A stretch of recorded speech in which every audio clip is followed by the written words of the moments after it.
Almost 2 years ago, I went out with a girl. This was the first time I ever went out with a girl alone. So of course my degenerate brain got all excited. I'm finally desirable. I'm finally attractive to women. You know, this is my first chance. It wasn't really even a date. It was just kind of an outing with a friend.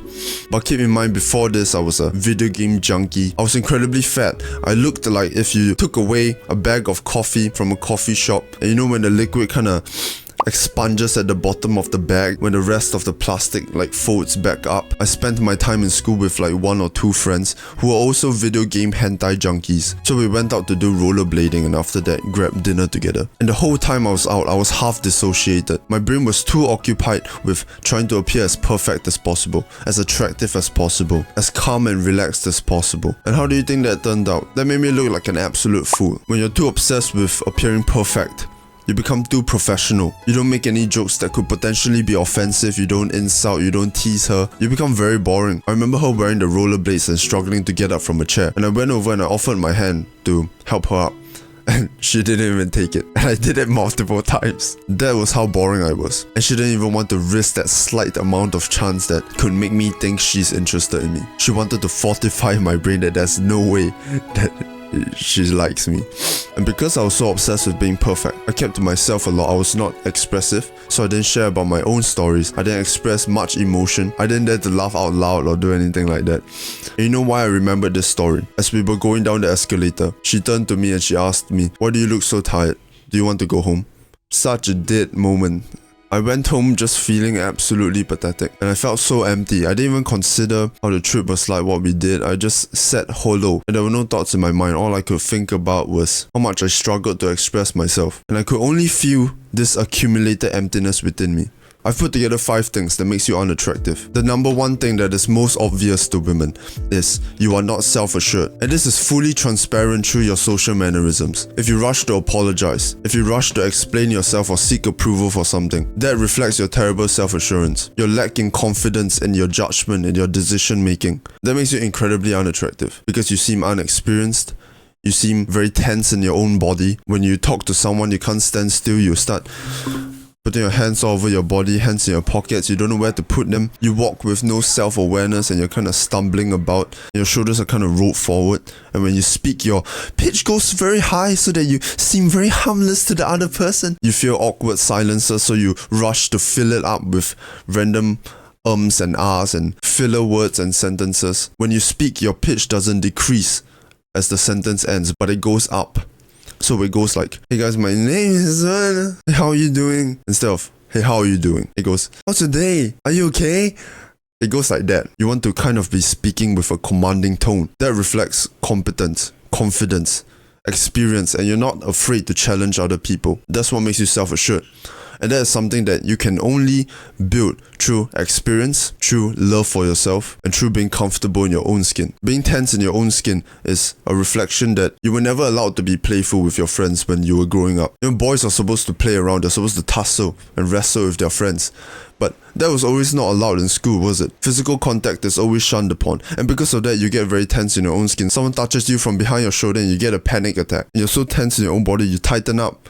You don't dare to relax, you don't dare to stick your chest out. Feel free to play around with your boys. That sounds kinda gay, but we are in an all-accepting culture. Next will be your physique. Now you can tell me about how superficial all this is. But having a good physique, having muscle, changes everything. You will hear all talks about women liking dad bods, and they'll tell you how it is scary to have so much muscle and it is unattractive. And do you actually think you'll get too much muscle, or do you have that elite genetics? You probably don't. You skinny fat League of Legends potato chips eating Minecraft playthrough watching retard. There's no way you build too much muscle. In fact, you wish you built too much muscle. A good physique will give you leeway in how you dress. You can wear a plain shirt that fits well and it looks better than a skinny or a fat guy in a suit. And you've seen those photo comparisons with a skinny neck versus a kind of muscular neck with developed traps and developed shoulders. Having that masculine frame is so much more attractive. In the most biological way. It's hard to look good in anything when your body is shaped like melting ice cream. When you look like the Michelin Man or the marshmallow from Ghostbusters,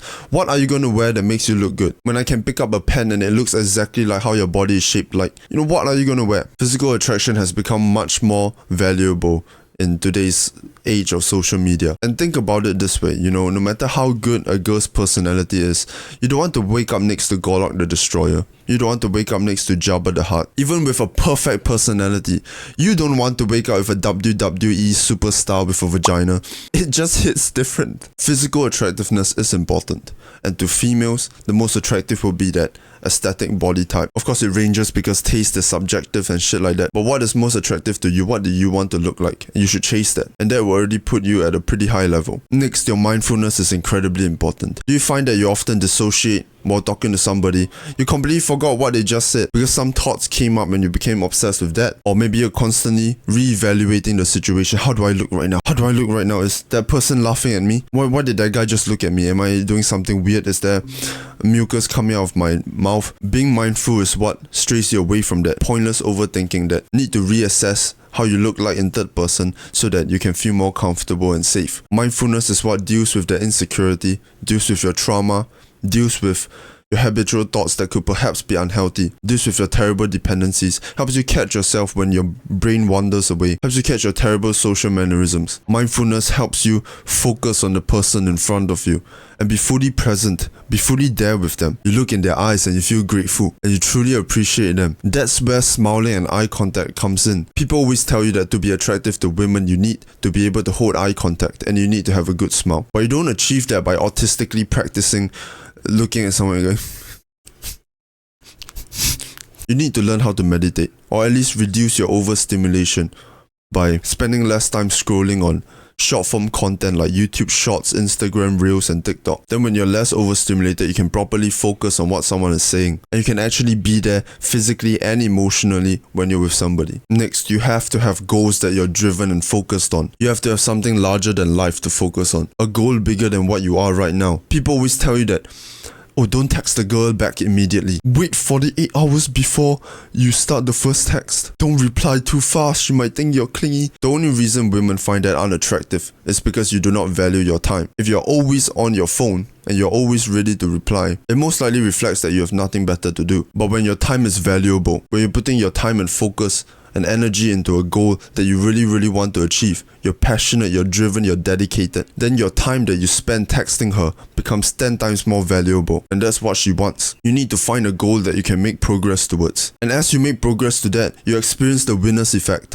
When you have momentum in your life, when things are going up, no matter what it is, naturally you feel better, you feel more comfortable, you feel more relaxed, you feel less needy, and that helps you have better conversations, and that helps you be more excited and hopeful in life, and more grateful. So you must be focused on something, rather than thinking about women all the time, or mindlessly consuming content or playing video games with all your time. Then your time becomes not valuable. Lastly, the need to appear perfect, flawless and righteous. Naturally, we all like to think that the perfect guy, the guy with the least flaws, if I do everything right, if I'm the nicest person in the world, then she'll like me. This makes you very needy because you need her attraction in order to feel complete. You depend on her attraction to decide how you want to act, and she can see right through that, and it's incredibly unattractive. You become incredibly reserved because you're afraid of expressing something that could offend her. You're afraid of burdening her with your issues. Instead of thinking of it as connecting with them, you don't dare to disagree. You don't dare to insult or tease. You don't dare to make jokes. You box yourself in your fears and you become the least interesting person in the world. It's like trying to connect with someone and they speak like a politician, rather than thinking, how can I impress her right now? You should be thinking, how can I present myself right now? How was I raised to present myself? How do I want to represent my family? What kind of man are you? You must not be dependent on what she thinks of you. Once you try to do that, it's a guaranteed loss. Sure, being who you are might risk her not being compatible with you, but there's no loss in that. Once you have options and things to focus on, this becomes natural. You lose your neediness. That's why people always tell you to focus on yourself first. Or there are objective ideals to what a girl finds attractive. Attractiveness often cannot be reasoned with. You see disgusting looking guys with gorgeous women. You see disgusting looking women with gorgeous guys. Sometimes attractiveness cannot be reasoned with, and you have to come to accept that. I strongly believe that the closer you are to where you want to be, the closer you are to attracting the ideal girl that you want to attract. So that's what I would focus on. How far away are you from the person you want to be? And what would your ideal girl be attracted to? Why would you want to condemn your ideal wife to all your trauma, all your habitual thoughts, all your bad habits? Doesn't she deserve the best version of you if you intend to protect and provide for her against even the toughest challenges? We don't need to go with the red pill route and focus on how desirable you are to as many women as possible. You want a beautiful relationship.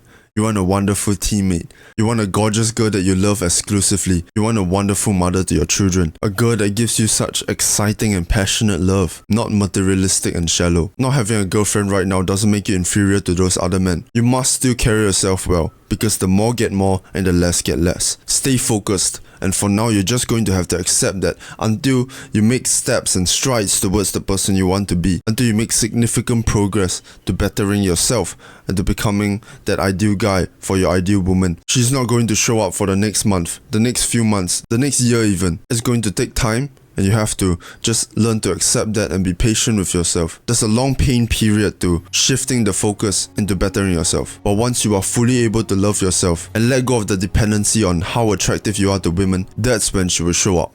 And that's 6 quintillion times easier said than done. Because biologically, of course, we want to feel like we have kind of a future to spread our seed, you know what I'm saying? And we want to feel safe in feeling desirable so that our future is kind of set. But right now when you're young, you're just going to have to trust that that time will come. But for now, you have to reorient your focus to making progress, healing yourself from your trauma, from your fears. You have to deliberately face fears. You have to deliberately challenge your social anxiety. You need to build a better physique than that fragile ass. Only then will you finally win. I cannot wait for the day you have a beautiful girl in your arms that you genuinely love, that you're able to grow with, that you genuinely want to spend the rest of your life with, that will make all your sacrifices worth it, that will make all your growth, all your experiences worth it, that will give purpose to your strength. And you're going to protect her with everything. You're going to love her with everything. I pray that that day comes for the both of us. I pray that we have the strength to chase that day down.